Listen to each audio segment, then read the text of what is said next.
আসসালামু আলাইকুম, সবাই কেমন আছেন? আশা করি সবাই ভালো আছেন। আমরা আলহামদুলিল্লাহ ভালো আছি। আসমা স্টোরিতে আপনাদের সবাইকে স্বাগতম জানাচ্ছি। প্রতিদিনের মতো আমি আসমা আপনাদের সাথে আছি। বিসমিল্লাহ বলে আমি আমার ব্লগটি শেয়ার করছি। তো আজকে আমরা চলে যাচ্ছি পিকনিক করার জন্য।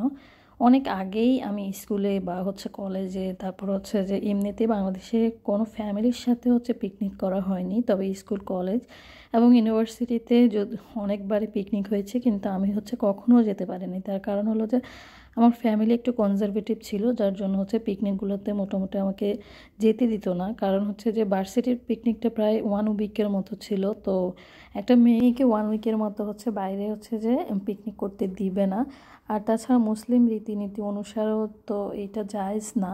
যাই হোক, ফ্যামিলিও একটু কনজারভেটিভ ছিল, যার জন্য যে আমার কখনোই কোনো পিকনিকে যাওয়া হয়নি। তবে আমি খুবই মিস করতাম ফ্রেন্ডদের সাথে পিকনিকগুলো, কারণ ওরা আসার পর যখন ওদের ছবিগুলো শেয়ার করতো আর যে বিভিন্ন গল্প করতো যে এটা করেছে ওটা করেছে, আমি খুবই মিস করতাম। তো আগের ব্লগে এটাও বলেছিলাম যে যে প্রবাস জীবনে ঈদটা তেমন একটা উপভোগ করা যায় না। তো আমরা একটু ট্রাই করি আর কি, একটু যাতে যারা বাঙালি রয়েছে তাদেরকে নিয়ে একটু উপভোগ করার।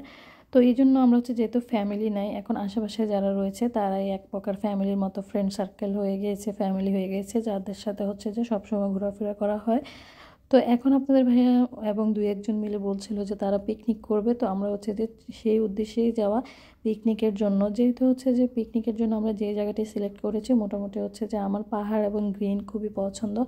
তো সবাই একটু চিন্তা করেছে যে যেহেতু বাচ্চা আছে, বাচ্চাদের জন্য এন্টারটেনমেন্টের ব্যবস্থা আছে এমন একটি জায়গা সিলেক্ট করার জন্য। তাই আমরা যে সিলেক্ট করছি বেড়দে পার্ক। বেসিক্যালি বেড়দে পার্কটা যে বাচ্চাদের জন্য। এখানে বিভিন্ন রাইডস রয়েছে, তারপর বাচ্চাদের বিভিন্ন কিছু রয়েছে। এখানে স্কুল থেকেও পিকনিকে যাওয়া হয় বাচ্চাদের। তারপর যে আমরা আবার অন্য কোনো ফ্যামিলি মিলে একসাথে করলেও বেড়দে পার্কে যে পিকনিক করা হয়। তো আমরাও সেইরকমভাবে পিকনিক করার জন্য চলে আসলাম বেড়দে পার্কে। বেড়দে পার্কের অনেকগুলো ব্রাঞ্চ রয়েছে, যেমন আমরা চলে এলাম লিসবনের যে ব্রাঞ্চটা, সেটাতে তো একটা ব্রাঞ্চ রয়েছে। এর আগে আমি এবং আপনার ভাইয়া গিয়েছি। তো পিকনিকের জন্য সবাই মিলে এই জায়গাটা সিলেক্ট করেছে, যেহেতু সবার এখানে আসতে একটু কমফোর্টেবল হবে এবং যে কোনো ঝামেলা হবে না, যার জন্য যে আমরা এই জায়গাতে চলে আসা। তো আমরা দুপুরের দিকে এসেছি। সবাইকে বলা হয়েছে যে যেহেতু পিকনিক করব, এক একজন এক একটা আইটেম রান্না করে নিয়ে আসার জন্য। তো 8টা ফ্যামিলি মিলে আমরা এই পার্কে এসেছি। আমার ভাগ্যে গরু মাংস পড়েছিল, যার জন্য আমি গরু মাংসটা রান্না করে নিয়ে এসেছি। অন্য ভাবিরা কেউ চিংড়ি, কেউ যে খিচুড়ি, কেউ ফ্রাইড রাইস অ্যান্ড আরও ডিজার্ট আইটেমগুলো অনেকে এনেছে। তো চলে এলাম বেড়দে পার্কে। আমরা ফার্স্টেই এখানে আপনার ভাইয়া দেখতে পাচ্ছেন, এখানে ও এই জায়গাটিতে রাইডস করা ট্রাই করছে। আর আমরা একটা জায়গা সিলেক্ট করে বসে পড়েছি খাবার দাবারের জন্য। তো এখানে খাবার দাবারগুলো সার্ভ করা হয়েছে সবাই মিলে। যেহেতু দুপুরের টাইমটাতে আসছি, আমরা প্রায় 12টার দিকে আসছি। তো সবাই বলাবলি করছিল যে আগে খাবার দাবার শেষ করে আর স্ন্যাক্সগুলো রেখে দিবে, পরে যে ডিজার্ট যে আইটেমটা আছে এটা পরে খাবে। তার আগে যে একটু খাবার দাবার খেয়ে নিচ্ছে সবাই মিলে। আর আপনাদের ভাইয়া যে এখানে রাইডসগুলো ওই দিন অনেক মজা করেছিল। প্রত্যেকটা রাইডস আপনাদের ভাইয়া বাচ্চাদের সাথে সাথে উঠেছে।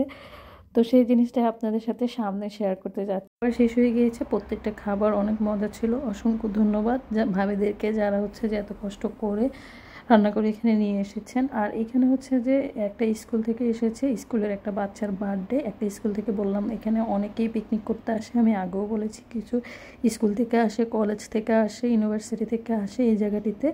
আবার কিছু ছোট ছোট কটেজ রয়েছে, যে কটেজগুলোতে যে যারা বাইরের দেশ থেকে পর্তুগালে বেড়াতে আসে তারা কটেজগুলো ভাড়া করে এবং অনেকেই ক্যাম্পিংও করে।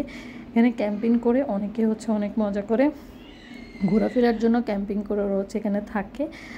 তো আমরা ঘুরে ফিরে আবারও দেখছি সব কিছু যে কোথায় কি রয়েছে। আমার ভিডিওটি যদি ভালো লেগে থাকে তাহলে অবশ্যই আমার চ্যানেলটি সাবস্ক্রাইব করবেন। সবাই সবার পরিবার পরিজনকে নিয়ে ভালো থাকবেন, সুস্থ থাকবেন, সেই দোয়াটি করছি। তো আমরা আরেকটু ভালো করে ভিডিও করতে পারিনি, তার কারণ হলো সেই দিন আব্দুল্লাহ ওমর অনেক ডিস্টার্ব করছে, যার জন্য আমি ভালো করে ভিডিওগুলো ভালো করে করতে পারিনি। যেটুকু পেরেছি ততটুকু করেছি। সবাই সবার পরিবার পরিজনকে নিয়ে ভালো থাকবেন, সুস্থ থাকবেন। আবারও দেখা হবে অন্য আরও একটি ভিডিওতে। ততক্ষণ পর্যন্ত আল্লাহ হাফেজ। আমরা এখন বাসার উদ্দেশ্যে রওনা দিয়ে দিয়েছি। বাসার উদ্দেশ্যে রওনা দিয়ে দেওয়ার জন্য গাড়িতে উঠে গিয়েছি। আজকের দিনটাও খুবই ভালো ছিল আর ভাবিদের সাথে সময়গুলো অনেক ভালো কেটেছে। Thanks for watching. আবারও দেখা হবে। আল্লাহ হাফেজ।